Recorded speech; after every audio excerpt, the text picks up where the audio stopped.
कि इसमें पाकिस्तान की गवर्नमेंट का गवर्नमेंट बिक गई गवर्नमेंट कितना और कहाँ तक रोल है, और जो उनकी मिलिट्री और आईएसआई है उसका कहाँ तक रोल है संपूर्ण। ये इन्होंने बीएलए ने ट्रेन पे अटैक किया था ना, बिल्कुल तभी उन्होंने निर्णय ले लिया था कि हम इंडिया पे अटैक करें, because they blamed us for it. Why do they do this?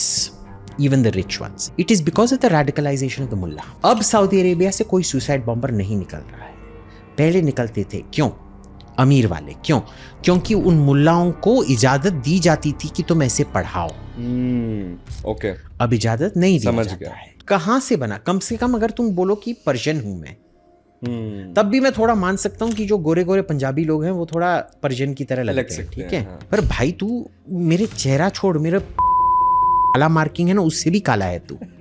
Turkey उनको क्या देता है? एक जहाज, और वो भी सबसे टर्की दे क्या रहा है? टर्की का सबसे छोटा जहाज कि उनके हार्बर में आया है। अच्छा, टर्की बाकी क्या देता है उनको? ये ड्रोन्स देता है, the same drones that were effective for the first 2-3 months in Ukraine, and then the Russians found a way to counter it. Do you also think when the war happens, if the war happens, China will have a very big role to play in it, in supporting Pakistan? See, China does not get involved. देखो China का जो ये है, China कभी अलाई नहीं करता, वो हमेशा free radicals, malignant free radicals करता है। 3 साल से 2 वॉर्स चल रहे हैं हमारे सामने बड़े बड़े जो कि सब देख रहे हैं। कभी हमने ये तो नहीं देखा कि कोई न्यूक्लियर या कोई भी परमाणु यूज हो रहा है। क्या इंडिया इस चीज से वाकई डरता है या थम जाता है कि उनके पास न्यूक्लियर है? क्यों?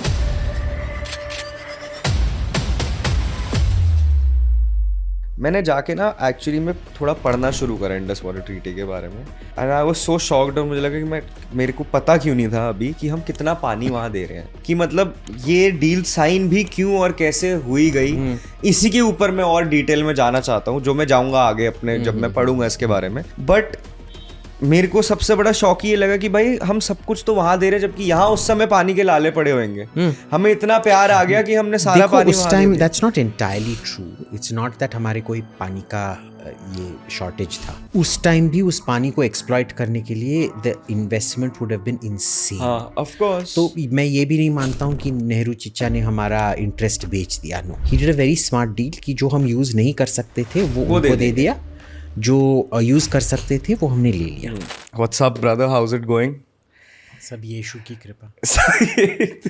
हमेशा शुरुआत ऐसी ही होती है। पिछली बार हम बात करते he had prayed for Delhi government getting 10,000 seats, and you said जो मैं बोलता हूँ उसको उल्टा ही होता है, ऐसा कुछ बोला था। तो देखो ये हुआ है असली में, एक्चुअल में किसी को पता नहीं है। मैं ये एक्सक्लूसिव अखिल कोठारी पॉडकास्ट में रिवील कर रहा हूँ कि अरविंद केजरीवाल इस बार 10,000 सीट जीते थे। अच्छा। बीजेपी ने छल कपट करके ईवीएम से खिलवाड़ करके खुद इलेक्शन जीता है। आप मानोगे नहीं सर, आप हंस रहे हो, बट असली में 10,000 सीट, आप मानोगे नहीं कैसे 10,000 सीट आए थे। अच्छा। ये मेरे को पता है, इलेक्शन कमिश्नर ने खुद मेरे से बोला। अच्छा। चलो, coming to the main topic of discussion. अभी एज वी आर टॉकिंग, कल ही रात को नोटिस आया है मिनिस्ट्री ऑफ होम अफेयर्स से और अलग अलग जगह से कि 7 मई को, विच इज़ टुमारो, आज हम 6 मई को हम ये शूट कर रहे हैं, कि पूरे देश में ऑलमोस्ट आई थिंक 250 डिस्ट्रिक्ट्स में, अलग अलग स्टेट्स में मॉक ड्रिल्स कराए जा रहे हैं। चल क्या रहा है? मतलब मैं आपसे ये पूछना चाह रहा हूँ कि पिछले 10-12 दिन, 15 दिन, 20 दिन जब से अटैक हुआ है, इंडिया का रिस्पॉन्स आएगा, मीटिंग्स हो रही है, हमारे सारे आर्मी, नेवी, एयरफोर्स सबके चीफ्स मिल रहे हैं, एनएसए मिल रहा है, मोदी जी से मीटिंग हो रही है, होम मिनिस्टर की मीटिंग हो रही है, और काफ़ी समय भी बीत गया है इसमें। अब हमें खबर आ रही है कि मॉक ड्रिल हो रहा है।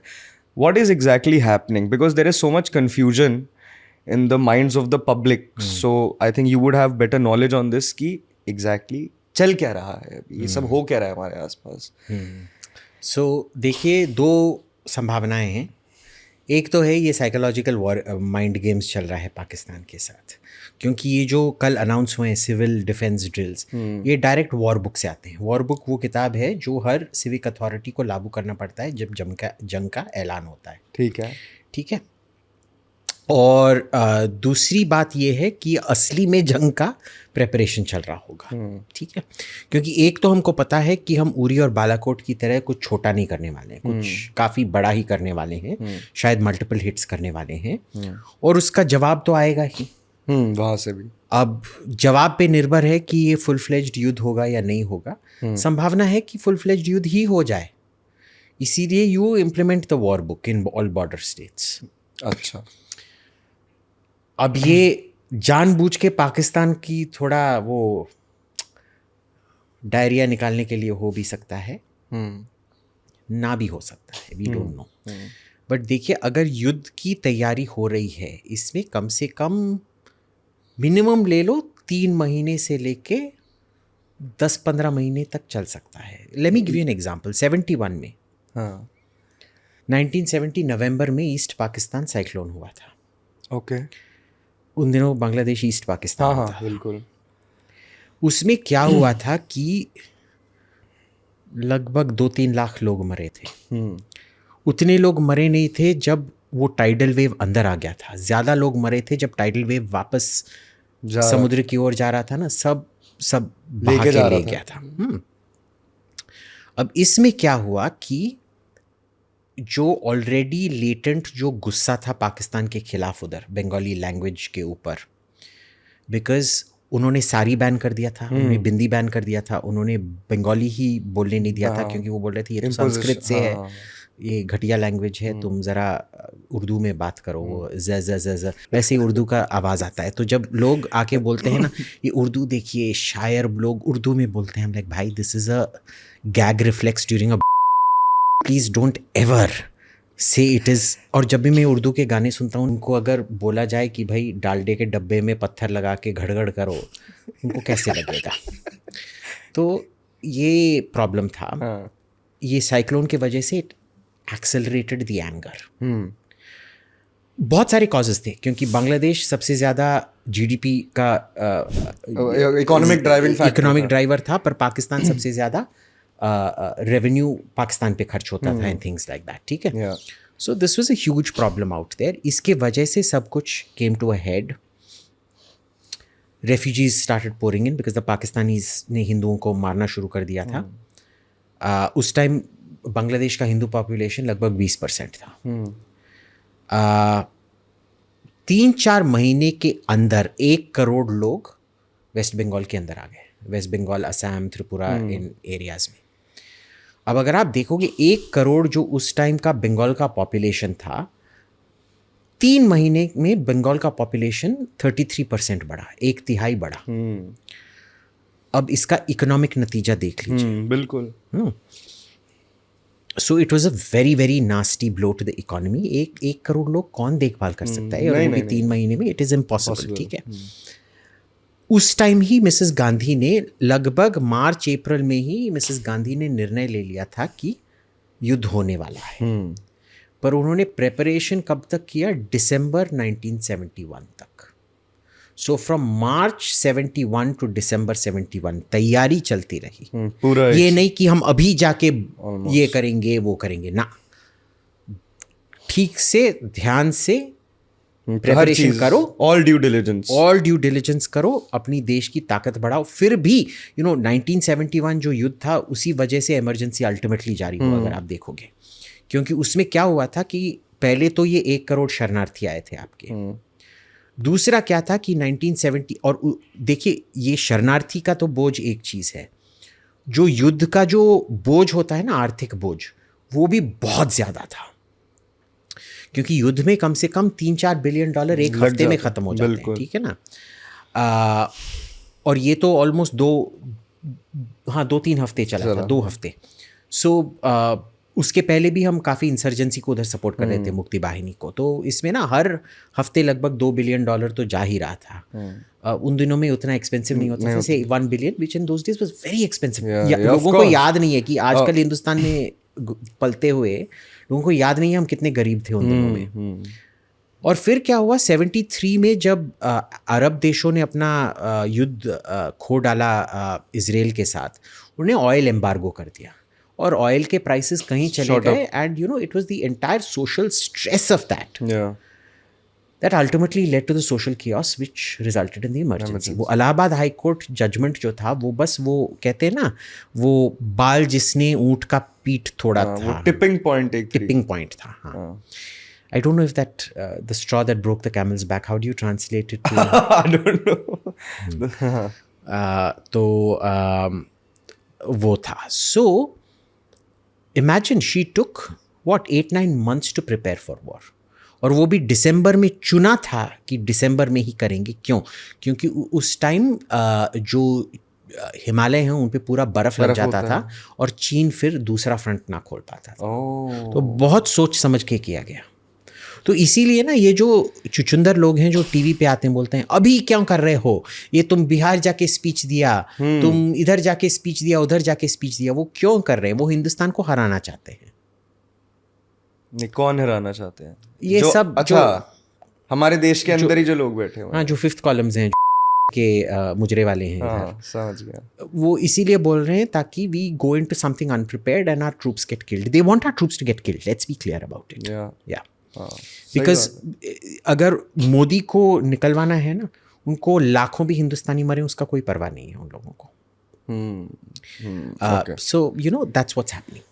एंड अब इसमें दो बातें निकालूंगा मैं. पहला तो कि इसमें पाकिस्तान की गवर्नमेंट का गवर्नमेंट बिक गई गवर्नमेंट कितना और कहाँ तक रोल है, और जो उनकी मिलिट्री और ISI है उसका कहाँ तक रोल है संपूर्ण, और छेड़ा क्यों गया ये. मतलब पाकिस्तान को भी पता तो होएगा ही कि भाई वहां से आएगा अटैक. अब कुछ लोग कहते हैं कि हमारे यहाँ के जो सो कॉल्ड लिबरल लोग हैं वो कहते हैं कि यही तो करना चाहते थे वो, कि भारत के अंदर हिंदू मुसलमान की जंग हो और ये एक दूसरे से लड़े. क्या इसके पीछे इंटेंशन था, किसकी इन्वॉल्वमेंट? ये देखिए, पहला तो ये था कि जो कई महीने पहले की बलूचिस्तान में ये इन्होंने BLA ने ट्रेन पे अटैक किया था ना, बिल्कुल, तभी उन्होंने निर्णय ले लिया था कि हम इंडिया पे अटैक करेंगे, because they blamed us for it. ठीक है ना? Isn't that correct? मतलब we are funding No, we don't. BLA. No, we don't. No, we don't. Okay. ये this is a native organic rebellion of the Bangladeshi people, the Baloch people. And ये एकदम secular एक rebellion है. Just like the Taliban बहुत secular, feminist, progressive लोग हैं. आप क्यों हंस रहे हैं? आप उनसे मिले हैं? नहीं, मैं उनसे गांजा हशीश फूक चुका हूँ. हाँ, वो तो आपने बताया भी था. तो आप नहीं जानते तो आप क्यों हंस रहे हैं? वो बहुत सेक्युलर हैं. ठीक है, अच्छा. जब भी मैं उनको देखता हूँ मेरे को राणा अयूब का शक्ल दिखता है. जब भी वो बस दाढ़ी के साथ राणा अयूब हैं. हाँ, हंस क्यों नहीं? इतने वरिष्ठ पत्रकार हैं, सेक्युलर पत्रकार, आप उनकी शराफत कम कर रहे हैं. आप पोएम्स भी लिख रहे हैं अच्छी मैं बहुत अच्छा है. मैं गालिदास हूँ. कालिदास के छोटे भाई जो गालिदास हूँ. कालिदास के छोटे भाई. संस्कृत में कहते हैं कि इसको ना जो फिंगर्स के नाम होते हैं इसको अंग्रेजी में thumb, index finger, middle finger, ring finger, little finger. ठीक है? संस्कृत में है कि ये है कालिदास, इसको कहते हैं अनामिका. पता है क्यों? क्योंकि कालिदास के बाद कोई नंबर 2 ही नहीं था, फिर नंबर 3 से ही शुरू होता है. तो मैं गालिदास हूँ. मेरा बहुत सुंदर सा मैंने एक कविता लिखा है. शायद ही हिंदी में किसी ने इतना एक महान कविता लिखा होगा. वो एक्चुअली मॉडर्न कविता एक क्लासिक है. मेरे को इसके लिए ना वो क्या है भाई, वो हिंदी में जो लिटरेचर का प्राइज मिलता है हिंदी कविताओं में. हाँ, कविताओं पुरस्कार तो एक तो ये मिलता है, कैफी आजमी का मिलता है उर्दू पोएम्स का. नहीं, थैंक यू. तो ये BLA, तो you are saying they are. हाँ, सो BLA ने, और ये तालिबान भी बहुत सेक्युलर प्रोग्रेसिव टाइप्स हैं. So they blamed us for that attack, number 1. उसी टाइम उन्होंने शायद निर्णय ले लिया था, क्योंकि अगर आप देखोगे उसी टाइम पेट्रोल का भी रेट कम हो रहा था, पर उनका कंजम्पशन कम नहीं हुआ. पेट्रोल पे वो उतना ही पैसा खर्च कर रहे थे जब पैसा ज़्यादा था. यानी कि उसी टाइम उन्होंने निर्णय ले लिया था कि ऑयल रिजर्व्स आप बने रखो कोई युद्ध के लिए. अच्छा. तीसरी बात तो आपने वो देखा होगा, वो आसिम मुनीर ने वो स्पीच जो वो दी थी speech कि जो हम दी हिंदू थी। से अलग है और हाँ, ये सब हमारा सब कुछ अलग है। जो स्पीच जो दिया था। चौथा ये था कि जेडी वांस आ रहा है। जब भी एक अमेरिकन राष्ट्रपति या उपराष्ट्रपति हिंदुस्तान आए हैं, कुछ ना कुछ हुआ है। बिल्कुल। 1999 में जब क्लिंटन आया था, वो छत्तीस सिंहपुरा मैसेकर हुआ था। फिर 2006 में जब ये जॉर्ज बुश आया था, उसके एक महीने बाद ही डोडा हमला हुआ था। जब बराक ओबामा 2 बार आया, तो उसका दोनों ही बार मिलिटेंसी, हमला नहीं हुआ पर सबको दिखाई दिया कि मिलिटेंसी उसी टाइम बड़ी हुई है। जब ट्रम्प आया था तब दिल्ली राइट्स हुए थे। बाइडेन तो आया नहीं, ठीक है। तो हर बार जब ऐसे हुआ है, कोई अमेरिकन प्रेसिडेंट या उपराष्ट्रपति आए हैं, तो ऐसा ही हुआ है। The question is, you know something is going to happen, but you know where it is going to happen. कहाँ होगा, किस दिन को होगा, ये पता करना बहुत मुश्किल होता है। अगर आपको पता ही नहीं है, वो इंटेल फेलियर नहीं होता है। अच्छा। इंटेल फेलियर का दर्जा देने के लिए आपको कोई ना कोई इशारा होना पड़ता है कि ये लोग आए हैं, कुछ ना कुछ कर रहे हैं, उसके बाद से आपको देखना पड़ता है। ये जो चारों चीज़ मैंने बोले हैं ना आपको, कि जेडी वांस आना, आसिम बजवा का स्पीच, नॉट बजवा, वो मुनीर का स्पीच, वो पेट्रोलियम ये होना, रिजर्व रखना, हमको बलोचिस्तान अटैक के लिए ब्लेम करना, this does not constitute an intel failure. You knew something was going to happen. ठीक है, तुमको पता है, तुमने होमवर्क नहीं किया है उस दिन और मम्मी तुम्हारे को चापड़ मारने वाली है, बट कैसे हो बेटा, आ जाओ, मैंने तुम्हारे लिए कड़ी चावल बनाए, फट। हाँ, that is not an intel failure. Yeah. Okay. So maybe it was an intel failure. शायद इंटेल था इनके पास। ऐसा भी कहा जा रहा है, मतलब कहा जा रहा है। I want to see when that happens. Till then you do not classify it as an intel failure. ठीक है। अब पाकिस्तान के दिमाग में क्या है, आप देख लीजिए। अमेरिका से पैसा मिलना बंद हो गया है। ये एमिरेट्स और कतार, इनका जो आधा जो रिजर्व है $15 बिलियन का, वो को ओन्ड है, और अभी भी एमिरेट्स और सऊदी अरेबिया उनको खर्च नहीं करने दे रहे हैं उसको ऑन वॉर प्रेपरेशंस। यानी कि इफेक्टिवली बस 7 बिलियन का ही उनका वॉर रिजर्व है। ठीक है। तो उनकी आर्थिक स्थिति बहुत ही घटिया है। दूसरी बात क्या है कि इनका जो चीन से जो मदद आना था, पहले चीन उनको बहुत सारी चीज़ें बहुत सस्ते में बेचता था। क्यों? कि चीन को लगता था कि एक रिलायबल सिक्योरिटी पार्टनर है। वो हिंदुस्तान में 2 इंसर्जेंसी चला रहा है, एक पंजाब में, एक कश्मीर में। जब पंजाब ख़त्म हो गया 15-20 साल पहले, तो उन्होंने बोला ठीक है, कश्मीर में ही तुम 5-6 लाख, पाकिस्तानी बोलते थे कि 5-6 लाख ट्रूप्स थे, असली में 2 लाख थे, पर 2 लाख भी काफ़ी हैं। अगर 2 लाख ट्रूप्स आपने बॉक डाउन करके रखे हैं उधर, तो चीन बोलता था अच्छा, ये अच्छा इन्वेस्टमेंट है, इनको हम डिस्काउंट पे सब कुछ दे देते हैं, शायद कई चीज़ें हम मुफ्त में भी दे देते हैं, जैसे न्यूक्लियर बॉम्ब तो मुफ्त में दे दिए उनको, डिज़ाइन सब, न्यूक्लियर रिएक्टर सब। तो ये चलता था। चीन अब देख रहा है कि भाई ना ही तो कोई इंसर्जेंसी है, ना ही तो तुम इनको कुछ कर पा रहे हो, तो हम काय का तुमको किसी चीज़ को मुफ्त का कोई भी ये दे। जो पाकिस्तान चाइना इकोनॉमिक कॉरिडोर है, उसमें भी क्या हुआ है कि देखो, उधर पाकिस्तान में काम कौन चलाता है? एक ट्रायंगल है, इंडस्ट्रियलिस्ट, जमींदार, मिलिट्री का, सब उसी खानदान में। बिल्कुल। उधर तो जो आपके माँ होती हैं वो आपके बुआ भी होते हैं। हाँ, पता है ना, ऐसे ही शादी करते हैं। हाँ, बिल्कुल। बुआ ही वहाँ पे तो फैंटेसी है कि मेरी कजन से शादी हो जाए। हाँ, और करते भी बहुत हैं। वो चेहरे से ही थोड़ा दिखाई पड़ता है उनके। क्या करें। सो वैसे हम तमिल ब्राह्मण हैं ना, हमारे में भी ऐसे बहुत होता है, बाय द वे। अच्छा। हाँ, बहुत ज़्यादा। बट पर पाकिस्तानियों की लेवल का नहीं। और कम से कम हम जाके CEO बनते हैं माइक्रोसॉफ्ट का, और तो जो हमारे कम्युनिटी में भी काफ़ी सारे ऐसे बेचारे पैदा होते हैं, बट कम से कम भी कॉम्पेंसेट फॉर इट कि कई लोग जाके माइक्रोसॉफ्ट और गूगल का ये भी बन जाते हैं। ठीक है ना, और पेप्सी का भी, और ये सब। ठीक है ना, जैसे सैन फ्रांसिस्को सुना होगा आपने, that is actually that is the richest city in Tamil Nadu. It is also the richest city in Telangana. Okay, it is the joint capital of Telangana and Tamil Nadu. हाँ। ठीक है ना, तो पर ये लोग उस तरह के नहीं हैं। तो उन्होंने क्या करके रखा था कि ये 10 लाख का जो एलिवेटेड हाईवे जो होता है उसको खंबा पे बनाना पड़ता है। जो वो आप लैंड खरीद रहे हो उसे मैक्सिमम वो 2-3 लाख का होगा, because it is unirrigated land, ना ही तो कोई पानी आ सकता है कहीं, पता नहीं कहीं दूर गांव में ये है। सो 1 लाख मैक्सिमम, ये बोल रहे हैं 10 करोड़। कौन बोल रहे हैं? दी लोकल पाकिस्तानी अच्छा लैंडलॉर्ड। अच्छा अच्छा। तो चीनियों ने बोला भाई देख, ये तेरा आर्मी का रिश्तेदार है, इसको थोड़ा पीट और समझा कि ये पाकिस्तान के लिए, हमारे लिए नहीं है। वो नहीं करेगा क्योंकि वो उसका रिश्तेदार है, तो वो भी बोलेगा हाँ नहीं आपको 10 करोड़ ही देना पड़ेगा।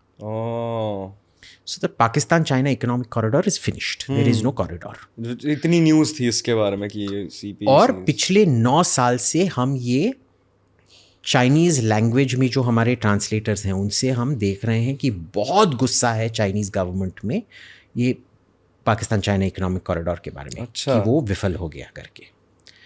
अब विफल होने के बाद भी चाइना देता रहा जब तक इंसर्जेंसी चलता रहा। पर 5 साल पहले it was very clear now कि इंसर्जेंसी, 5 साल पहले क्लियर नहीं था, पर 3 साल में बहुत साफ हो चुका है कि इंसर्जेंसी खत्म हो चुका है। देखिए, आतंकवादी हमले और इंसर्जेंसी में बहुत फर्क है। बिल्कुल बिल्कुल। तो आप ये भी बोल सकते हैं कि पूरा 1990s और 2000s में बम्बई में भी इंसर्जेंसी चल रहा था, क्योंकि हर 2 साल बड़ा बड़ा बम ब्लास्ट होते रहता था। ठीक है, तो that is not it, that is not it at all. So Pakistan is now very worried कि we are not getting anything from anyone. तो उन्होंने सोचा कि भाई अगर हमने ये अटैक किया और इंडिया ने मोबिलाइज किया तो पूरा इंटरनेशनल कम्युनिटी वो मोबिलाइज हो जाएगा।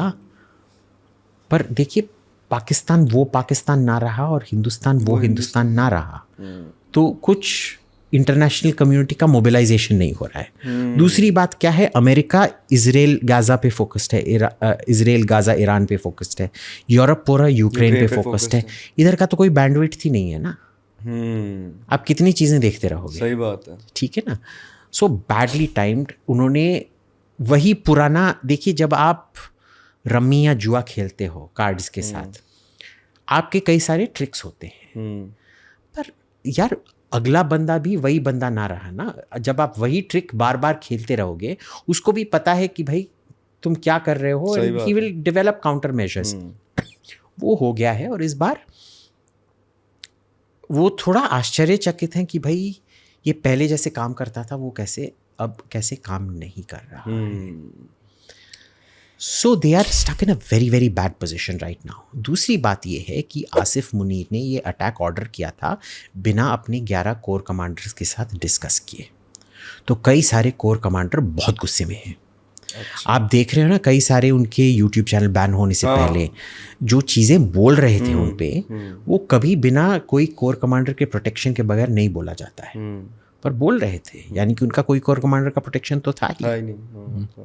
ओके, तो इसमें आप कह रहे हो कि गवर्नमेंट भी इक्वली इन्वॉल्व, गवर्नमेंट हाँ भी इक्वली इन्वॉल्व थी।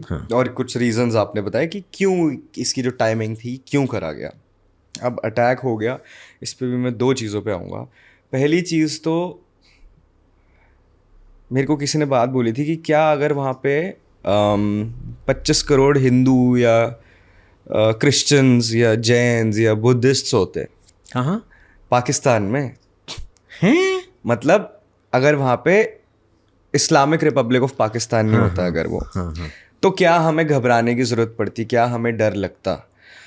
तो I would also like to touch a bit upon the, अगर पार्टीशन ना हुआ होता, हाँ मतलब आइडियोलॉजिकल इशू कि उनकी आइडियोलॉजी, उनकी थियोलॉजी ही इतने फॉल्ट लाइंस है कि we are blaming the government and we are blaming the military and talking so much about geopolitics, but no one is actually talking about the crux which is radical Islam और whatever. तो देखिए, जो बहुत radical होते थे वो अभी radical बिल्कुल नहीं है। बिल्कुल। अब सऊदी अरेबिया में नहीं, वो तो नेक्स्ट लेवल चला गया। सऊदी अरेबिया, एमिरेट्स, ओमान तो सबसे पहले किया था। बिल्कुल।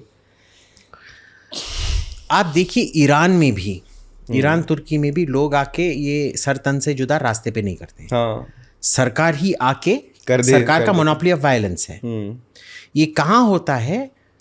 अफगानिस्तान, पाकिस्तान, हिंदुस्तान, बांग्लादेश। बांग्लादेश, बिल्कुल। क्यों? क्योंकि इधर जॉबलेसनेस है, सरकार का कोई monopoly on violence. Monopoly on violence को हिंदी में क्या कहते हैं? कि एक जो एडवांस स्टेट होता है उसमें अगर किसी ने भी जाके किसी को थप्पड़ मारा या जुलूस, ये दंगा फसाद, नॉट जुलूस, दंगा फसाद किया, पता है उनको कि सरकार ने उनकी मैया कर दे। हाँ हाँ, वही, हाँ। ठीक है ना। तो ये तो आपको पता है, इधर सबसे अपोज टू पुलिस रिफॉर्म खुद पुलिस ही है, सबसे बड़ी ठुल्ले। ठीक है। उस दिन मेरा जो 1 घंटे का गुड़गांव का ट्रिप था वो 3 घंटे में बदल दिया। क्यों? अच्छा? क्योंकि एक पुलिस चेकअप चौकी था, उधर कोई भी नहीं पुलिस इतना लंबा सा, बिल्कुल ये जहाँ एसेक्स फार्म है उधर से लेके कुतुब मीनार पार तक था। या तो फिर कोई हफ्ता वसूली भी नहीं कर रहे थे, क्योंकि वो 2 तारीख था ना, 31 तारीख को पूरा पैसा वसूली क्लोजिंग हो जाती है, फिर 15 तारीख को फिर से वो हफ्ता वसूली शुरू हो जाता है। ठीक है ना। तो ये हो रहा था, ये हमारी दिल्ली पुलिस का हालत है। ठीक है ना। तो इसमें जब आप पुलिस रिफॉर्म भी नहीं कर रहे हो तो हर बंदे का लगता है चलो मैं जाके अपना वो पड़ोसी है ना, उसका नाक मेरे को अच्छा नहीं लगता है, जाके मैं उसका घर जला देता हूँ, ताकि फिर से उसका नाक नहीं, वो कहीं और बस्ती में चला जाएगा, मैं उसका देखूंगा नाक नहीं देखूंगा। You incentivise people like that. और ये कम्युनिटी है जो कॉन्ग्रीगेशनल है। ये जो सब एब्राहमिक धर्म हैं ये कॉन्ग्रीगेशनल है। यहूदी बहुत ही पहले उन्होंने ये कॉन्ग्रीगेशनल होते भी उन्होंने पूरा ये वायलेंट जुलूस 1700 साल पहले ख़त्म कर दिया था। 700 नहीं, पहले वो भी ऐसे होते थे, पता है। पर 1800 साल, 1850 साल वो बार कोखबा नाम का एक रेबेलियन हुआ था। उसमें उन्होंने डिसाइड कर लिया कि हमारा कोई मसीहा नहीं आने वाला है, हम बस धरती पे हैं, अच्छे से जियो। और उन्होंने ये सब त्याग खत्म कर दिया। कांग्रीगेशनल थे। और कांग्रीगेशनल मतलब क्या कि हर एक दिन को आप सबको ज़बरदस्ती इकट्ठा होना है। क्रिश्चियनों को संडे को इकट्ठा होना है, यहूदियों को फ्राइडे को, सैटरडे को इकट्ठा होना है, और मुसलमानों को फ्राइडे को इकट्ठा होना है। वैसे आजकल तो वो सैटरडे को इकट्ठा नहीं होते हैं, बस घर पे रहते हैं। वो बहुत इंपॉर्टेंट था कि आप बाहर नहीं निकलोगे, आप घर पर ही बैठे रहोगे। ठीक है ना। तो ये एक कौम है जिसको जब से आप बच्चे हैं आपको सिखाया गया है कि फ्राइडे माने तुम जाके एक जगह पे सब इकट्ठा होगे और जो भी वो मुअज्जिन कहेगा वही आप सुन के करोगे। सो मोबिलाइजेशन जो है ना, it is bread into them. Very very rightly. ठीक है ना, बिल्कुल सही बात है। और आप अपने लोकल मुल्ला की बात सुनो तो वो आके बोलता है कि भाई हमारा मजहब खतरे में है, तो सब जाके राइटिंग करते हैं। उनका डर भी नहीं होता है ना कि ये पकड़े जाएंगे या कुछ होगा, क्योंकि in a crowd there is the benefit of anonymity. 10-15 लोग, अगर 1000 लोगों ने जाकर दंगा फसाद किया, उसमें 10-15 लोग पकड़े जाएंगे। ठीक है ना। तो ये बैड पुलिसिंग के दिल्ली राइट्स दिल्ली पुलिस ने का ही जिम्मेदारी है। आप समझ रहे हो ना। पर दिल्ली पुलिस में एक भी बंदा सैक नहीं होगा। समझ गया, I get your point. It is all the riots in India are because of police corruption and police incompetence. So it's a law and order issue, plus you also plus the congregationalism. I think like they need major reforms is what you're trying to say. So if you're in Saudi Arabia, तुम ये बोल सकते हो कि इस मुल्ला ने बहुत भड़काने वाली एक सरमन दी थी। पर भाई उस बंदे का पहले तो डर है कि वो मुखाबरात जो उनका सीक्रेट सर्विस है वो मेरे को देख रहा है, अगर मैंने कुछ बोल भी दिया वो मेरे को रात को पकड़ के कहीं ले जाएगा। दूसरी बात क्या है, उसका खर्चा है, उसके घर में बीवी बच्चे हैं, बीवी भी काम करती है आजकल, वो सब कर रहा है। He is actually got a job to go to, उसके पास टाइम नहीं रहता है। और आजकल तो एमिरेट्स और इसमें सऊदी अरेबिया में क्या कर दिया है, 200 लोग से ज़्यादा मिल नहीं सकते हैं। आप फालतू में you can't just hang around a mosque, आके नमाज पढ़ो फिर वापस जाओ। कोई ये हेलो भाई कैसे हो, अपने तुम्हारे बहन का शादी मेरे भाई से, वो सब यू गेट आउट करके निकलो। You don't do any of this. So it's a bad state there. तो ये स्टेट की वजह से आप कर भी क्या सकते हो, ठीक है ना। तो पाकिस्तान, अफगानिस्तान, हिंदुस्तान, बांग्लादेश में it is the worst. In other places you find it is actually rich people, जो अमीर लोग हैं जिनके पास बहुत सारा पैसा होता है वो बन जाते हैं, या मिडिल क्लास लोग हैं जिनका काफ़ी ज़्यादा डिस्पोजेबल इनकम है वो बन जाते हैं, क्योंकि उनके पास लीजर टाइम होता है। वेस्ट में ये कॉन्सेप्ट है ना कि हर साल में हमको 1-2 महीने ऑफ लेना है, क्रूज पे कैंपिंग जाना है, क्रूज जाना है, फॉरेन जाना है। ये लोग उस टाइम पे जिहाद करते हैं। क्यों? और जिनके पास बहुत ज्यादा टाइम है, ओसामा बिन लादेन एक अरबपति का बेटा है, वो एक बिलियनर, हाँ बिलियनर का बेटा है, हाँ। वो खुद करोड़पति था, हाँ। मल्टी करोड़पति, 1000 करोड़पति। जो ये श्रीलंका में जो ईस्टर बॉम्बिंग हुआ वो भी एक अरबपति खानदान के स्पाइस ट्रेडर्स, मसाला व्यापारी थे।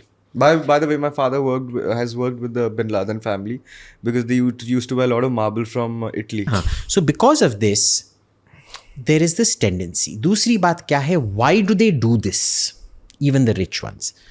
It is because of the radicalization of the mullah. अब सऊदी अरेबिया से कोई सुसाइड बॉम्बर नहीं निकल रहा है, पहले निकलते थे। क्यों? अमीर वाले। क्यों? क्योंकि उन मुल्लाओं को इजाज़त दी जाती थी कि तुम ऐसे पढ़ाओ।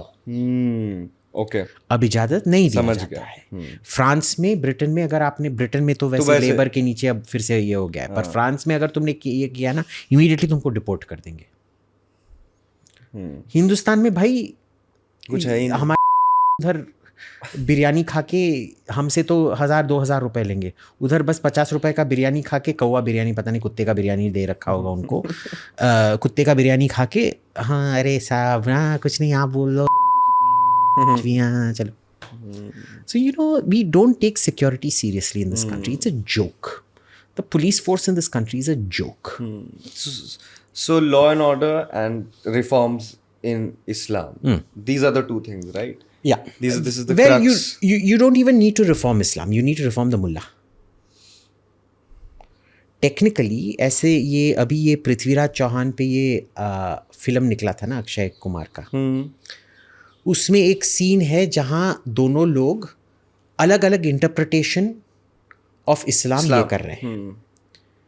हाँ बिल्कुल। What Oman, Saudi Arabia, Emirates show us is, उसी बुक से आप बहुत पीसफुल इंटरप्रिटेशन भी निकाल सकते हैं। बिल्कुल। हर रिलीजन में कहा गया है आप जाके मारो। कृष्ण भगवान ने बोला था कि अगर शांति भी हो सकता है द्रौपदी, तुम्हारे लिए मैं देख के रहूंगा ये युद्ध हो। तुम्हारा जो अपमान हुआ था, ठीक है। So does any Hindu interpret that as a freedom to go kill anyone? No. जो सुदास का जो 10 राजाओं का युद्ध होता है वेदास में, किंग्स सबसे फेमस, उसमें भी क्या होता है कि तुम लोग हमारे मंत्र ठीक से नहीं बोल रहे हो, तुम अग्नि देवता में ठीक एंगल पे घी नहीं डाल रहे हो, उस पे युद्ध होता है। So do you see anybody, हे तूने ना वो अग्नि पे ऐसे करके फिर घी नहीं डाला, मैं तेरा हाथ काट दूंगा? नहीं। We have gone past it. No, but mentally. that's also because of our Sanatana Dharma allows us to. But Islam also allows you to interpret it in. It's called ijtihad. Okay. इज्तिहाद में अगर आपने कुरान पढ़ा है, आपको कोई मुल्ला के सुनने की जरूरत ही नहीं है। You can come up with your own interpretation. Okay. In Sunni Islam, Shia Islam is very clear. आपको इजाजत नहीं है इंटरप्रेट करने का, वो एक ट्रेन्ड स्कॉलर है, वही इंटरप्रेट कर सकता है। Okay. So Shias are different. Yeah, of course. Sunni में अलग Sunnis are है. different. Sunni, everybody has the right to ijtihad. But still, and major understand terrorist the organizations. root of that freedom. Ijtihad is from the same words jihad. Ijtihad and jihad. Ijtihad is self-discovery. It is the right of every Sunni who has read the Quran to interpret the Quran for himself. Is that also a reason why most organizations are from the Sunni Muslim community? Yes. Yeah. Because they're interpreting it Because सबको लगता है कि वो मुल्ला है, उसका इंटरप्रिटेशनल right है। समझ गया। और so what सही do you है। do? Okay. अब ये सुन्नी मुस्लिम्स की हमने बात करी, एक मैं वीडियो देख रहा था क्योंकि रिसेंटली टर्की की वीडियोस आ रही थी कि they are doing some joint naval exercise with Pakistan. बस एक यार हाँ, मतलब नेवल जो भी एक मतलब छोटा सा कॉर्वेट गया है। हाँ वो। और टर्की देखा भी है कि अलग अलग समय पे सपोर्ट करता है पाकिस्तान को। And I was reading somewhere that because countries like Saudi, UAE, Oman, all these, majorly Saudi, has taken not a back seat, but it's actually modernizing itself as a country. जो पुरानी अपनी image थी clear कर रहे हैं. So Turkey feels that Turkey can become the leader of the Sunni Muslim world, and that is why they are supporting all these different activities. What is? वो सोचते थे, वो पूरा का पूरा उसका एर्दोगान का ये ख़त्म हो गया। पहले वो यूरोप का लीडर बनना चाहता था। वो तो थोड़ा फेक था, he also knew it was fake, but they tried और वो फेल हो गया। फिर वो मेडिटेरेनियन का लीडर बनना चाहता था, वो भी फेल हो गया। फिर वो न्यू टर्किश वर्ल्ड का वो मैप्स, वो दावतोलू डॉक्ट्रिन था, वो ओल्ड ऑटोमन एम्पायर जो पूरा मेडिटेरेनियन का था, न्यू ऑटोमन एम्पायर जो इस्तांबुल से लेके वो अलमाटी, वो चाइना के शिनजियांग प्रोविंस तक था, ठीक है, वो भी बर्बाद हो गया। फिर वो मुस्लिम वर्ल्ड का ये बनना चाहते हैं, कोई उसको मानता नहीं है क्योंकि उसने तो अपनी अर्थव्यवस्था इतनी बर्बाद करके रख दी है टर्की की। बहुत बुरा हाल तो पता ही होगा, हम जानते हैं टर्किश मार्बल अब बहुत सस्ता हो गया है। पापा कहते हैं यार मैं सोच रहा हूँ मैं पूरे मार्बल एसोसिएशन में ना एक खबर फैला दूं कि टर्की से माली खरीदना बंद कर दो। हाँ, तो so you should also do that. So Turkey is also, पर ये जो पाकिस्तानी है ना, they are getting what little they can from Turkey, क्योंकि उनका इतना बुरा इंफीरियरिटी कॉम्प्लेक्स है। जब तक शाह ऑफ ईरान था ना, खुद ने आपको फारसी के बोलते थे, ठीक है। I know so many families इधर जो पाकिस्तान में, मेरे दोस्त लोग जो फारसी बोलते हैं, और फारसी वो इंडियन एक्सेंट, क्योंकि इंडियन फारसी और फारसी में बहुत फ़र्क है। So for example, if an Indian says संगे कुहत दर्रो गोहरस्त खाके दश्तत बेहतर असरस्त मेहरत अजदल के बोरून को नाम बारगू मेहरे चौंग को नाम। An Iranian will say it very differently. संगे कुहत दर्रो गोहरस्त खाके दश्तत बेहतर असरस्त मेहरत अजदल बैक और उनको नाम बारगू बे मेहरे तो चौंग को नाम। Their accent is completely different. इन्होंने, एंड यू नो, ये उमलाउटाइजेशन जिसे कहते हैं, वो हिंदुस्तानी के लिए बहुत मुश्किल होता है। It isn't something that comes naturally to us as opposed gag reflex, but so this is gag reflex plus umlaut. वो they have learned how to speak Farsi the Farsi way. Okay, ठीक है ना। Pakistanis एक जमाने में, आजकल नहीं। फिर शाह गिर गया, Iran was no longer the flavor of the month. उन दिनों में तो Iran was America's, it wasn't Israel, it wasn't Saudi Arabia. Iran was the biggest ally of America. Yeah. When the Shah was there. When the Shah was there. Not Japan, not Korea, not Taiwan, not Israel, not Saudi Arabia. It was Iran. जो चीज़ें Iran को मिलती थी वो Japan को भी नहीं मिलती थी उन दिनों में। Anyway, फिर क्या हुआ कि ईरान गया तो ये सब, और Saudi Arabia became the biggest American ally. तो ये सब बोलने लगे अल पाकिस्तान, क्योंकि अरबी में प नहीं, ब है या फ है, so they can't say all Pakistan. So because Palestinians ने क्या, पैलेस्टाइन नाम का कुछ नहीं है, पता है ना। So in Arabic you can't even write Palestine, so they call themselves अल फलस्तीन। तो ये तो अल पाकिस्तान नहीं हो सकता, तो उन्होंने अल पाकिस्तान किया, and then they all started wearing for a while कंदूरा and all of that nonsense, कैफिया एंड कंदूरा एंड ऑल दैट नॉनसेंस, ठीक है।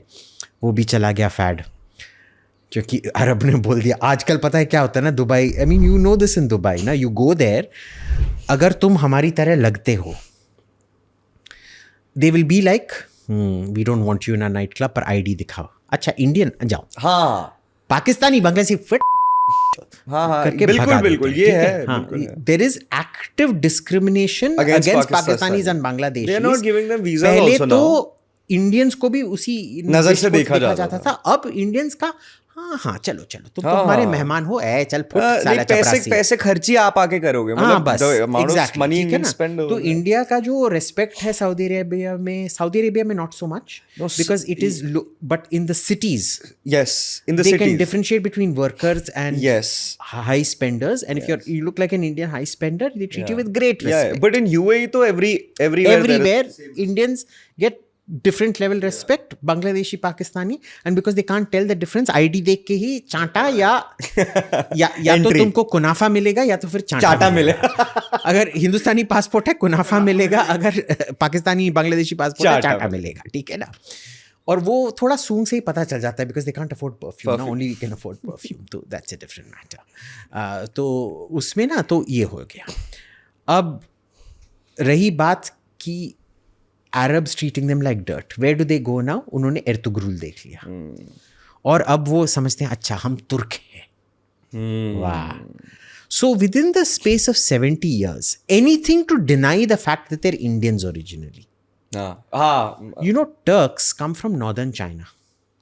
Yes. They are completely Chinese in appearance. A proper Turk Even should be completely Chinese. Yeah, you can see कि मतलब जो China और Turkey के पूरा बीच का हिस्सा है, वहाँ के लोग बिल्कुल ही ट्रांजिशन हो रहे हैं। हाँ, ट्रांजिशन हो रहा है। भाई तू किस नजर से चाइनीज लगता है, तू किस नजर से यूरोपियन लगता है, तू किस नजर से सेंट्रल एशियन लगता है, तू है मेरे से भी काला साला, ठीक है। तू कहाँ से बना? कम से कम अगर तुम बोलो कि पर्शियन हूं मैं, तब भी मैं थोड़ा मान सकता हूँ कि जो गोरे गोरे पंजाबी लोग हैं वो थोड़ा पर्शियन की तरह लगते हैं, ठीक है। पर भाई तू मेरे चेहरा छोड़, मेरा काला मार्किंग है ना उससे भी काला है तू हैं, तो तू कहाँ से भाई बना तुर्क? पर आजकल वो सब एर्तुग्रुल का भेष पहन के घूमते हैं और टर्की उनको क्या देता है? एक जहाज, और वो भी सबसे टर्की दे क्या रहा है? टर्की का सबसे छोटा जहाज ही उनके हार्बर में आया है। अच्छा। टर्की बाकी क्या देता है उनको? ये ड्रोन्स देता है, the same drones that were effective for the first 2-3 months in Ukraine and then the Russians found a way to counter it.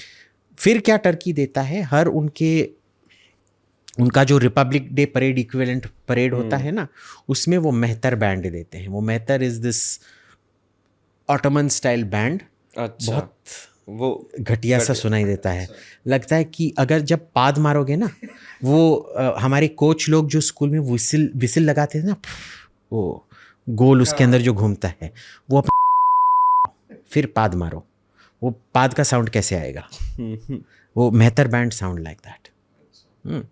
सो वो मेहतर बैंड भेजते हैं, वो पूरा वो भेष पोशाक में वो आके ये ठा ठा ठा ठा ठा ठा करते हैं और बस वाह वाह, और एर्तुग्रुल का थीम सॉन्ग बजाते हैं।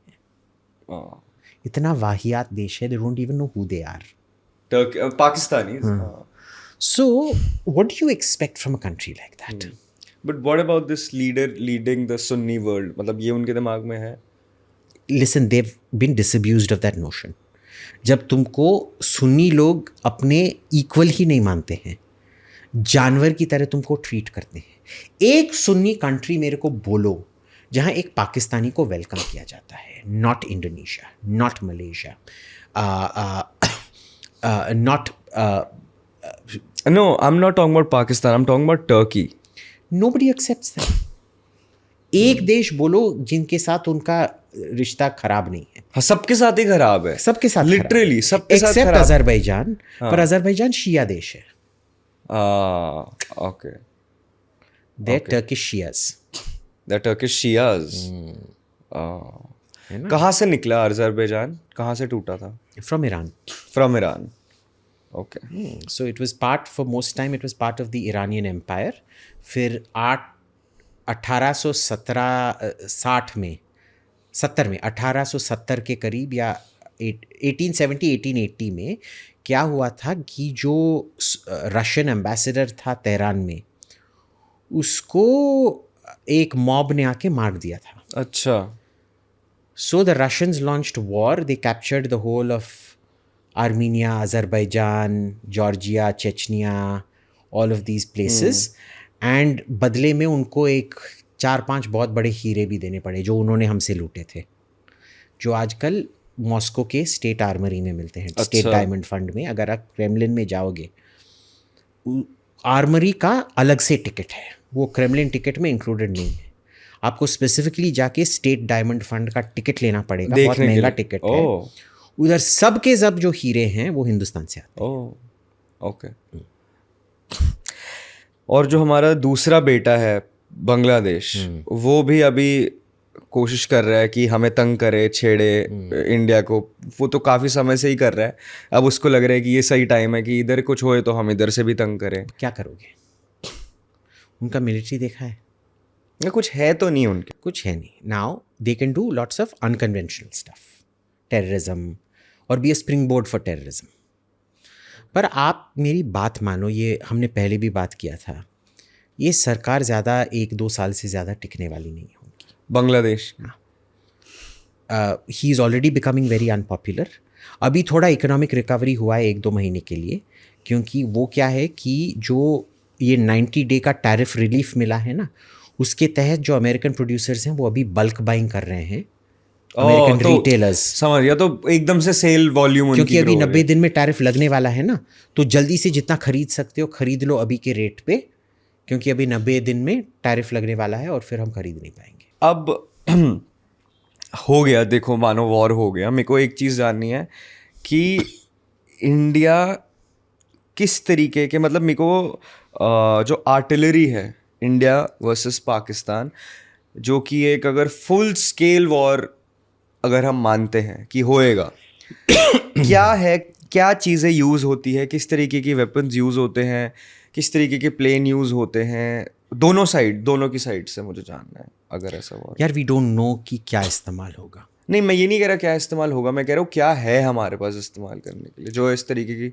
सिचुएशन में यूज़ होता है। Because I mean literally the whole arsenal is available to you. ये ना प्रिडिक्ट करना ही मुश्किल हो रहा है कि हम नेवल स्ट्राइक करेंगे, एयर स्ट्राइक करेंगे, ग्राउंड स्ट्राइक करेंगे, तीनों करेंगे या मिक्स एंड मैच करेंगे, वही बहुत मुश्किल है अभी प्रिडिक्ट कर पाना। अच्छा, पर अगर मैं समझता हूँ पूरा युद्ध का तैयारी हो रहा है, अगर वो हो तो तीनों ही बहुत भारी मात्रा में सब कुछ इस्तेमाल होगा। और पाकिस्तान की जो कैपेबिलिटीज़ है इन फॉर अ वॉरफेयर, मतलब क्या ऐसा है कि वाकई उनके पास 10-15 दिन से ज़्यादा वो वॉर लड़ ही नहीं सकते, या ऐसा नहीं है? 10 से भी कम। 10 से भी कम। देखिए अभी का क्या है, ये मैंने आपको बोला था उनके रिजर्व्स 15 बिलियन है, उसमें से 7 ही यूज़ कर सकते हैं। ठीक है, अब जो 7 इस्तेमाल कर सकते हैं, अभी उनका पर मंथ पर वीक एक्सपेंडिचर है $1.35 बिलियन। किसका, मतलब किस चीज़ का? Annual expenditure. अच्छा, okay. The total expenditure of Pakistan is about $1.35 billion per week. ठीक है, अब इसमें आप देख लो कि and imagine for a country that size, that is pathetic. It's like a state, a small Goa has a higher weekly expenditure than Pakistan. अब इसमें अगर आप मोबिलाइजेशन करो, मैं युद्ध की बात नहीं कर रहा हूँ, मोबिलाइजेशन करो, यही डबल हो जाएगा लगभग $3 बिलियन पर वीक। फिर युद्ध में इतना भारी महंगा हो जाता है ना, वही $5-6 बिलियन पर वीक हो जाएगा। सो आपका बेसिकली 3 से, डिपेंडिंग कितना घमासान युद्ध हो, 3 से लेके 7-8 दिन का पैसा है बस।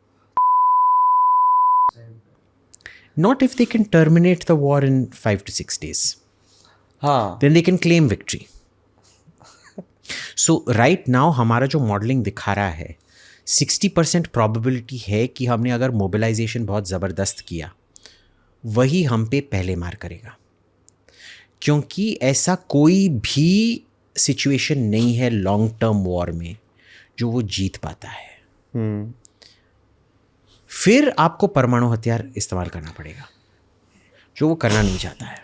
वो तो हाँ राइट, क्योंकि इन्होंने सब अपने लोगों को चूतिया बना के रखा है कि हम इस्लाम पे चलते हैं, कुछ नहीं, ये अपने पैसा बनाने के इस चक्कर पर ही चलते हैं। ठीक है ना।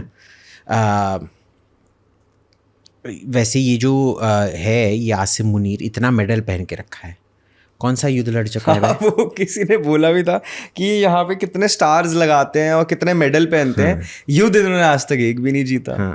तो सजा के पूरी इन्होंने अपनी जर्सी रखी हुई है। वो ना उधर पाद मारने की बहुत मेडल्स मिलते हैं। हाँ, पता नहीं तुमको? मिलते होंगे पाकिस्तान में कुछ क्योंकि भी ना हो वो हमारी तरह नहीं है यार मैं कंफर्म नॉन वेजिटेरियन हूँ, ठीक है ना। सकता। पर मैं भी ना इतना मांस नहीं खा सकता हूँ, हफ्ते में मैक्सिमम 2-3 बार खाऊंगा। सेम, उसके बाद लगता है उसके बाद यार ये क्या खा रहे हैं स्पेशली लगता है। मटन जो वहाँ पे हाँ, वो तो पनीर बीफ की ही तरह खाया सबसे जाता ज़्यादा है। खाते हाँ, हैं, बीफ बीफ और मट मुर्गी। मुर्गी ना आप देखो टेक्निकली वो बहुत गंदे लोग होते हैं, पता है। ये बहुत सारे आंटियां हैं जो पाकिस्तान में ये रूरल लिविंग का ये करते हैं। वो अपनी छत पे मुर्गी बकरे पालते हैं, उधर ही पूरा दिन रखते हैं, उधर ही उनका गला मरोड़ते हैं या हलाल करते हैं।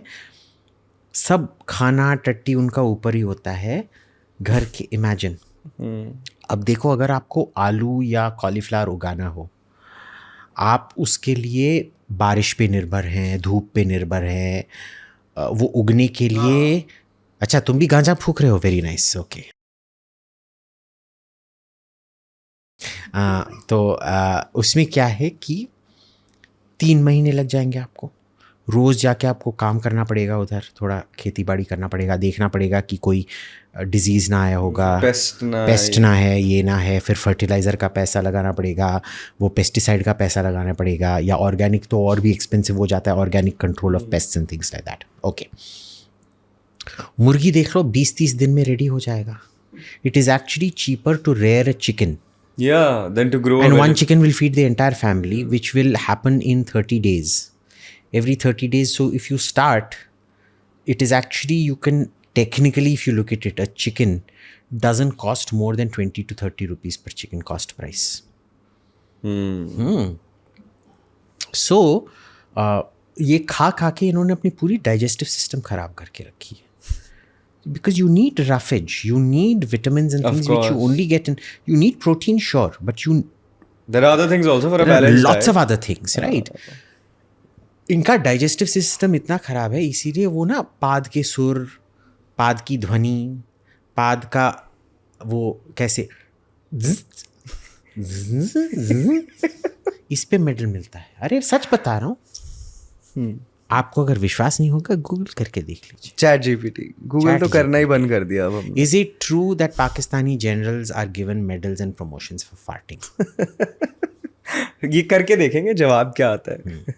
ओके, अब मैं आऊँगा चाइना के ऊपर, क्योंकि मैं सारी कंट्रीज जो आसपास सबकी देख रहा हूँ क्या किसका कैसा रहता है। शुरू में तो लोग ये भी कह रहे थे कि चाइना ने इसको फुल सपोर्ट दिया है जो ये हुआ है, कुछ नहीं। तो एनीवेज, तो मैं चाइना जाता रहता हूँ। जो वहाँ पे नैरेटिव है इस टाइम पे, जितने भी लोगों से मैंने बात करी, इनफैक्ट इवन द विलेजेस, एक तो वहाँ के गाँव में एक ही चीज़ फेमस हुई है पिछले 1 साल के अंदर, अंबानी वेडिंग। मतलब मैं जाके शॉक हो गया। They do this, you know, wedding, they talk about Anant Ambani's wedding. I was like, मैं चाइना के गांव में बैठा हूँ, ये लोग भी अनंत अंबानी की वीडियोस देख रहे हैं ऑन अ ब्लडी क्वारी, मतलब कहीं एकदम ही गांव के अंदर।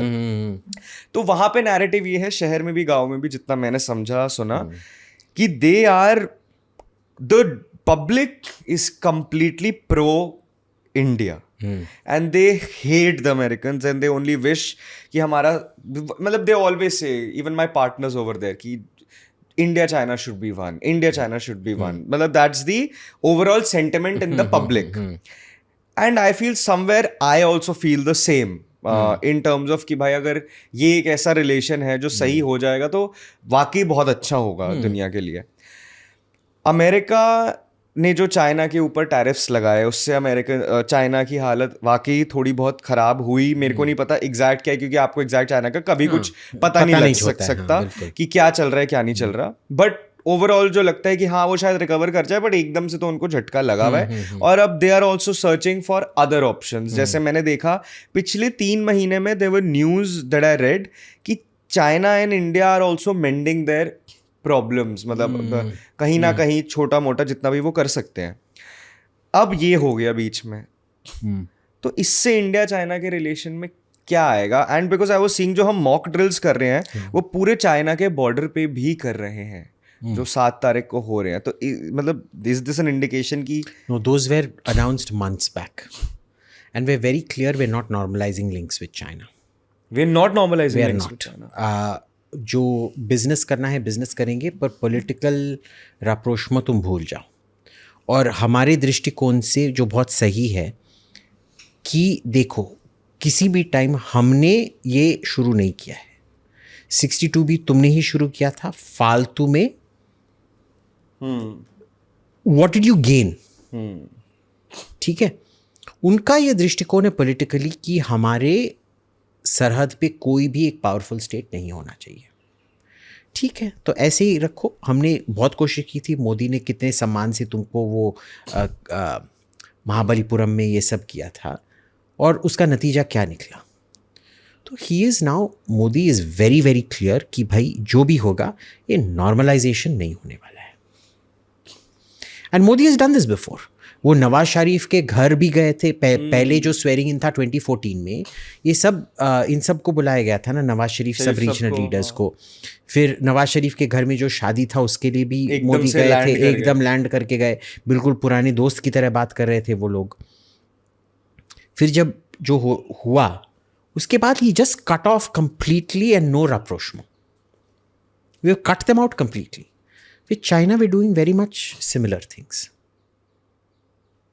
Do you think it's correct in the coming world, in the coming few years, next 10, 15, 20 years? I feel regionalism, I think right now there is a belief that India has done more than what is required, which is true. With China. With China. Now, if there is any mending to be done, it has to come from China, and China has to show some serious this thing. Because the problem with the Chinese government is the Chinese people are very nice people. I've never had an issue with. Same. Yeah. Never. The government, on the other hand, is not nice. Yeah. वो एक चीज़ बोलते हैं फिर कुछ और करते हैं। उनका जो स्ट्रेट बात है उसके लिए ही, वो इंटरप्रिटेशन में खोने की बात नहीं है, वो डेलिबरेटली झूठ बोलते रहते हैं। ठीक है, so I don't think there is, we need them for our economy. Outside that bare minimum there is no engagement. And now, do you also think when the war happens, if the war happens, China will have a very big role to play in it, in supporting Pakistan? See, China does not get involved. देखो, China का जो ये है, China कभी अलाई नहीं करता है। वो हमेशा free radicals, malignant free radicals करता है। यानी कि What does that mean? मैं दिखाता हूँ। अब इस घर में आप रहते हो, ठीक है, अच्छा सा पॉश सा कॉलोनी है। अलायंस माने आपने उस साइड के पड़ोसी और उस साइड के पड़ोसी को बोला, देख वो बिल्डर आ रहा है ना, वो हम तीनों का घर हड़पना चाहता है, हम तीनों एकजुट होंगे हर हियरिंग के लिए। एक बार तू पैसा देगा, एक बार मैं पैसा दूंगा, एक बार तू पैसा देगा, और फिर ये होके ही हम ये बिल्डर को कॉम्बैट करेंगे, ठीक है। और इसी में हम एक दूसरे का घर जाते रहेंगे खाने के लिए। शायद एक दूसरे से अगर हमारे लड़की से प्यार हो गया, वो भी ओके, नो प्रॉब्लम, ये सब okay. This is an alliance. China का जो फ्री रेडिकल पॉलिसी क्या है, ये बिल्डर आ रहा है ना, बिल्डर खराब भी नहीं है, अच्छा सा बिल्डर है, आके बोल रहा है सर आपका ये 2 फ्लोर है, हाँ क्यों ना हम इसको पूरा डेवलप करते हैं, मैं आपको 2 फ्लोर एकदम फ्री में दे दूंगा, और ये मैं नहीं तो फिर मैं पूरा आपको जितना करोड़ों का है वो पूरा का पूरा माल दे देता हूँ, या जो भी आप बोलोगे। अगर नहीं भी बोलो नो प्रॉब्लम, मैं साइड का डेवलप करके चले जाता हूँ। नॉर्मल गाय नहीं, चाइना के लिए हर बंदा जो है दुश्मन है। ये भी दुश्मन है, वो वाला पड़ोसी भी दुश्मन है, वो वाला पड़ोसी भी दुश्मन है। तो वो ये नहीं करता है कि चलो हम तीनों मिलके इसका ये करें। वो क्या करता है कि अच्छा ये इसमें ना वो जो मालिक है ना, उसका भाई बहुत गुस्से में रहता है, मैं उसके हाथ में ना पिस्तौल दे देता हूँ, शायद अगली बार जब ये बिल्डर उसके पास जाएगा उसको गोली मार डालेगा। मेरा क्या चाहता है, उसका खानदान बर्बाद हो जाएगा। ये इस तरीके से। इसमें जो मम्मी जी है ना, ये बहुत जहरीली है।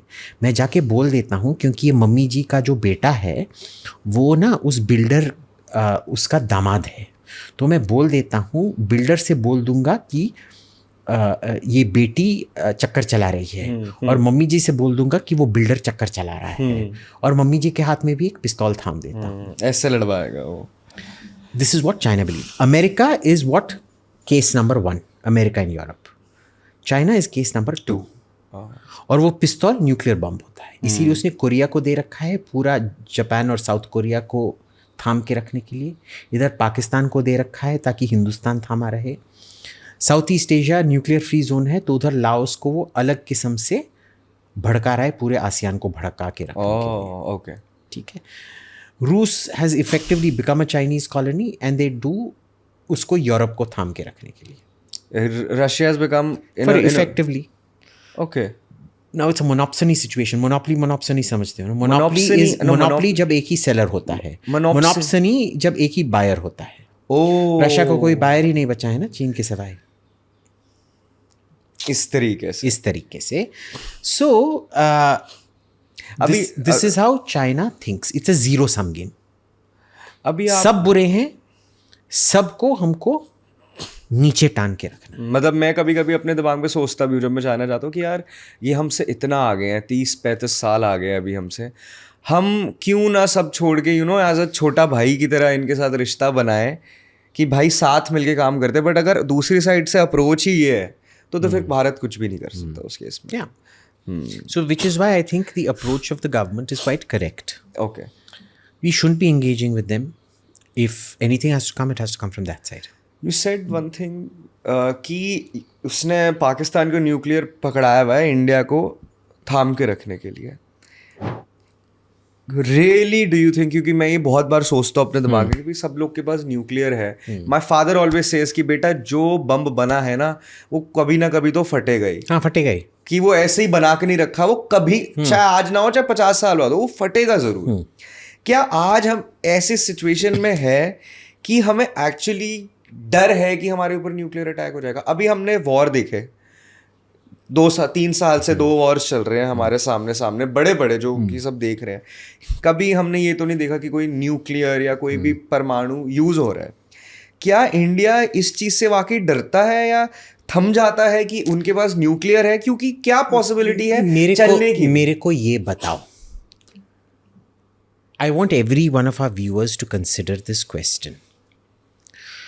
कल अगर पाकिस्तान ने हम पे न्यूक्लियर बम चला दिया, समझ लो जो 5 बड़े शहर हैं, मद्रास, बेंगलोर, कलकत्ता, दिल्ली, बॉम्बे, इन 5 पे परमाणु हथियार चला गया। ओके, बाकी का हिंदुस्तान का रिएक्शन क्या होगा? वो क्या बोलेंगे कि जाके इनकी मैया डैश डैश डैश करो, या बोलेंगे अरे नहीं चलो नहीं, बोलेंगे खत्म कर दो इनको? अच्छा, also understand the effect of the bomb. इसीलिए एक अलग स्कूल ऑफ थॉट है। हमको हमेशा स्कूल में सिखाया गया है कि न्यूक्लियर बम से डेटरेंस आता है। यानी कि डेटरेंस माने क्या कि डर। अखिल, तू मेरे से ज़्यादा हट्टा गट्टा है, तेरे हाथ में डंडा है, तो मैं डर के मारे तेरे को चापड़ नहीं मारूंगा। बिल्कुल, ठीक है। न्यूक्लियर बॉम्ब वो डंडा है। ठीक है। But there is another school of thought that says कि ये गलत बात है। क्योंकि जो हमारा पूरा अंडरस्टैंडिंग है न्यूक्लियर वेपन्स वो हिरोशिमा नागासाकी से आता है। बिल्कुल। कि अमेरिका ने हिरोशिमा और नागासाकी पे बम चलाया और फिर जापान ने इमीडिएटली तुरंत सरेंडर कर दिया। ठीक है। एक स्कूल है कि गलत। जो टोक्यो फायर बॉम्बिंग जो था, कई सारे टोक्यो के फायर बॉम्बिंग थे, क्योटो के फायर बॉम्बिंग थे, उनमें हिरोशिमा और नागासाकी से कई ज़्यादा लोग मरे थे। उस टाइम जापान ने क्यों सरेंडर नहीं किया था? जापान ने इसीलिए सरेंडर किया न्यूक के वजह से नहीं, क्योंकि उनको पता था कि अब और कोई चारा बचा नहीं है। सब आइलैंड को अमेरिका ने कैप्चर कर लिया था, अगला बस जापान मेनलैंड ही बचा था। तब तक सोवियत संघ ने जापान के खिलाफ युद्ध नहीं छेड़ा था। न्यूक्लियर बॉम्ब के 5 दिन पहले सोवियत संघ ने युद्ध छेड़ दिया जापान पे, और बहुत जल्दी 5 दिनों में जो जापान को 3-4 साल लगे थे कंट्रोल करने के लिए, वो 5 दिन में सोवियत संघ ने उनसे छीन लिया। उस डर के मारे ही, और जापान को बहुत अच्छी तरह से पता था कि एक परमाणु हथियार होता क्या है। सब बोलते हैं कि जापान को पता नहीं था, जापान का खुद बहुत एडवांस्ड एक परमाणु रिसर्च सेंटर था। वो जानते थे कि परमाणु हथियार क्या हैं, क्या कर सकते हैं, तो वो जानते थे भी क्या है। वो हिरोशिमा नागासाकी में उतने लोग भी ज़्यादा नहीं मरे थे compare to other bombing raids of Japan, और सोवियत यूनियन के युद्ध और इतने सक्सेसफुल युद्ध जो इतना जल्दी उनको ये कर दिया, उसी की वजह से जापान ने सरेंडर किया। ओके, यानी कि परमाणु हथियार डेटरेंट ही नहीं होता है। ये पूरा एक कहानी चलाया जा रहा है कि डेटरेंट है। It may not be, we don't know. These are deep psychological questions to be answered, Yeah, which is true. impossible. I mean, are you going to nuke somebody just to test the theory? No. So, और हर देश का psychology अलग होता है। आप देखो Europeans को थोड़े से भी कुछ कर दो ना, आई मम्मी जाके रो देंगे। आई मीन देखो ये ग्रीटा थुनबर्ग जो है, अरे भाई उसको बस क्लाइमेट चेंज के बारे में सोच के पागल हो गई थी। उसको डिप्रेशन के लिए पता नहीं कितने एंटी डिप्रेसेंट्स लेने पड़े ये सब, और उसके मम्मी पापा ने उसको डिप्रेशन को मोनेटाइज करके उसको एक नाचता हुआ कठपुतला बंदर परफॉर्मिंग मंकी बना के रखा है। वो भी वही मतलब बच्ची है। अब यूरोप पे अगर एक फेंकोगे सब बोलेंगे हाय नहीं सरेंडर। हिंदुस्तान पे पहले देखो कितने सारे हमारे लोग हैं, 1.4 बिलियन। अगर 3-4 करोड़ मरेंगे, आपको लगता है कोई कुछ ये बोलेगा? जब 150 को 150 करोड़ का पॉपुलेशन है, उसमें 3-4 करोड़ अगर मरेंगे, आपको लगता है बाकी का देश बोलेगा हाँ सरेंडर कर दो भाई, या बोलेगा जाके करो? बोलेंगे खत्म कर दो, वही बात है। So we don't know, I mean we may very well say, अब टीवी पे बैठ के हम ये बोल सकते हैं कि भाई हम बोलेंगे नहीं जाके उनकी मैया ये करो ना। It may happen कि everybody is wiped out, there is nobody to take a decision, we collapse in the front because there is no decision making authority. That can also happen. It's a very nuclear में हमेशा मैंने एक चीज सीखा है, it is best to assume you do not know. Okay. And it is best to assume your enemy does. Okay, right. मतलब मेरे आसपास तो लोग इतना वो हो गए हैं ना एक्साइटेड वॉर को लेके, मैं जब भी देखता हूँ कि जंग मार दो आज ही चढ़ जाओ पाकिस्तान के ऊपर, जैसे वही लोग होंगे, मजाक है जैसे। ये वही लोग होंगे जिन्होंने कभी एक मुर्दा लाश नहीं देखा। हाँ बिल्कुल। War is the most unattractive horrible thing that there is. Exactly. Is it necessary? Yes. क्या हमने पाकिस्तान को ख़त्म कर दिया एक तरीके से पिछले 5-10 सालों में, इकोनॉमिकली, मतलब सोशली, हर जगह से। That's what I feel. Pakistan ने खुद अपने आप को ख़त्म किया। खुद ही अपने आप को ख़त्म कर दिया। क्या एक वॉर की ज़रूरत भी है, या फिर यही है कि हम अगर कोई उनके ऊपर स्ट्राइक करेंगे वही हमारे ऊपर अटैक करने आ जाएगा और तब वॉर हो जाएगा? देखिए, मैं वॉर को भी पाकिस्तान की दिशा में शॉर्ट टर्म सोल्यूशन मानता हूँ। लॉन्ग टर्म सोल्यूशन होगा इंडस वाटर ट्रीटी को वेपनाइज करना। हाँ, मेरा भी यही पॉइंट है। तो अगर जो भी होगा इस बार, शायद पाकिस्तान को थोड़ा सा सदमा पहुंचे, पर जो 15-20 साल में इंडस के वजह से जो उनको सदमा पहुंचने वाला है ना, वो उनके लिए कैटास्ट्रॉफिक होने वाला है। बिल्कुल बिल्कुल, ठीक है ना। तो ये भी है कि मैं हमेशा मानता हूं कि क्या वॉर के जो गोल्स हैं वो क्या बिना वॉर के अचीव हो सकते हैं? बिल्कुल।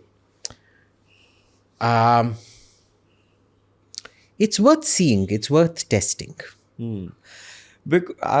After this Indus Water Treaty was cancelled, मैंने जाके ना एक्चुअली मैं थोड़ा पढ़ना शुरू करा इंडस वाटर ट्रीटी के बारे में, and I was so shocked. और मुझे लगा कि मेरे को पता क्यों नहीं था अभी कि हम कितना पानी वहाँ दे रहे हैं, कि मतलब ये डील साइन भी क्यों और कैसे हुई गई। इसी के ऊपर मैं और डिटेल में जाना चाहता हूँ, जो मैं जाऊँगा आगे अपने जब मैं पढ़ूंगा इसके बारे में। बट मेरे को सबसे बड़ा शौक ये लगा कि भाई हम सब कुछ तो वहां दे रहे हैं, जबकि यहाँ उस समय पानी के लाले पड़े होंगे। हमें इतना प्यार आ गया कि हमने सारा पानी उस time. That's not entirely true. It's not that हमारे कोई पानी का ये शॉर्टेज था। उस टाइम भी उस पानी को एक्सप्लॉइट करने के लिए the investment would have been insane. हाँ ऑफ कोर्स। तो मैं ये भी नहीं मानता हूँ कि नेहरू चिच्चा ने हमारा इंटरेस्ट बेच दिया, no, he did a very smart deal कि जो हम यूज़ नहीं कर सकते थे वो उनको दे दिया, जो यूज़ कर सकते थे वो हमने ले लिया, और वो भी हम फुल यूटिलाइज नहीं कर 5% भी नहीं कर रहे। हाँ ठीक है ना? हाँ so it is not fair. Okay now we are not in the same economic position. अब हम एक्चुअल में काफ़ी कुछ कर सकते हैं और शायद करना भी चाहिए। लोग कह रहे थे, मैं वीडियोस देख रहा था बाहर, वो वो पानी की बॉटल्स लेके पाकिस्तान को चिढ़ा रहे हैं, पाकिस्तान पाकिस्तान। वो लंदन में वीडियोस देख रहा था। आई डोंट थिंक लोगों को पता भी है। लोगों को लगा कि इंडस वाटर ट्रीटी कैंसिल हो गई, इसका मतलब कि कल से ही पानी बंद। अरे भाई उस पानी को कहीं जाने की डायरेक्शन भी तो देनी पड़ेगी उसको, तो वो टाइम लगेगा। वो जो पानी का जो ये है देखो, पाकिस्तान मानता है कि उनके जनरल रशीद किदवाई ने 2009 या 10 में एक स्टेटमेंट किया था, हमारे परमाणु हथियार इस्तेमाल करने के लिए 4 थ्रेशोल्ड हैं। स्पेशल थ्रेशोल्ड यानी कि आप हमसे कितना टेरिटरी कब्जा करेंगे, मिलिट्री थ्रेशोल्ड आप हमारे फौज को कितना तबाह करेंगे, इकोनॉमिक थ्रेशोल्ड क्या आप हमारे अर्थव्यवस्था को कितना तबाह करेंगे, चौथा है पानी का थ्रेशोल्ड, आप हमारे से पानी कितना चोरी करेंगे। अब हम पानी चोरी नहीं कर रहे हैं, हम क्या कर रहे हैं, 3-4 दिन के लिए हम पानी रोक रहे हैं, 5वें दिन को पूरा बाढ़ फैला देंगे, तो थ्रेशोल्ड ही नहीं आया। पर इससे आपको पता है हमने ऑलरेडी 15 से 20% उनका जो खारिफ क्रॉप है उसको बर्बाद कर दिया। हाँ। क्योंकि क्या होता है कि जो बीज होता है, सैपलिंग को हिंदी में क्या कहते हैं?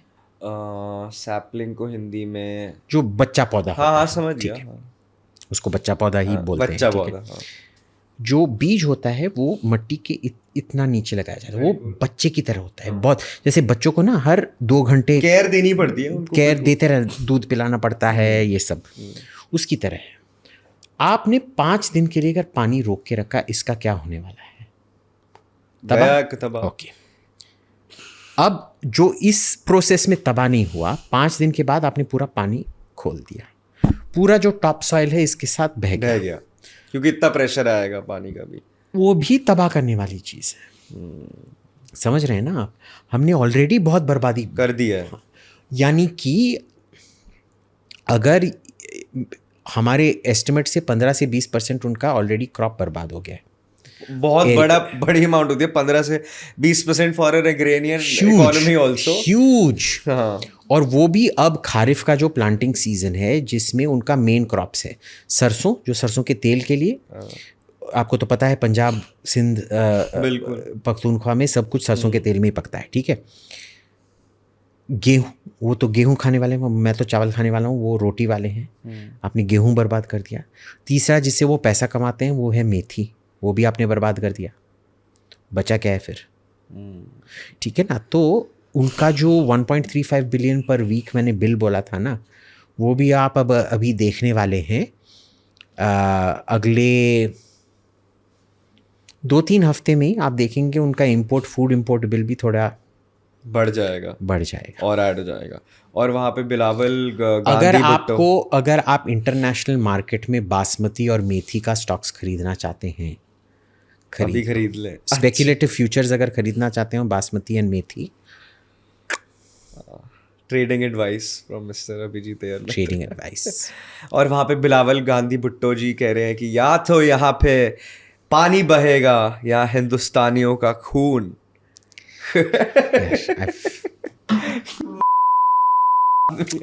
यार वो बेचारा है ना, he is because he goes around telling everyone his father is trying to kill him. His father? Which is probably actually true. Who? Bilawal. Because he fundamentally believes his father killed his mother. क्योंकि वो phone पे ना, वो दूसरे बहन के साथ phone पे था, not the eldest one, the second one. And apparently she had sat down when they were watching that thing live on TV. And he told the sister, she was talking to her daughter on the phone. He told her to tell Benazir, tell her to come up, tell her to come out. He is the one that told the daughter to tell her to come out. The moment she came out, the bomb went off. Oh, So the children are convinced that the father had the mother killed. shit. They have a lot of Have you similarities seen with the there is? Gandhis. I want you to find a recent picture of Zardari with Bhutto. Zardari with his son. Okay. You won't find it. May be कुछ भी हो सकता है, politics है. चलो बहुत ही बढ़िया, आपने इतनी सारी हमें खबरें दी, बातें बताई, बातें समझाई, बातें सुनाई.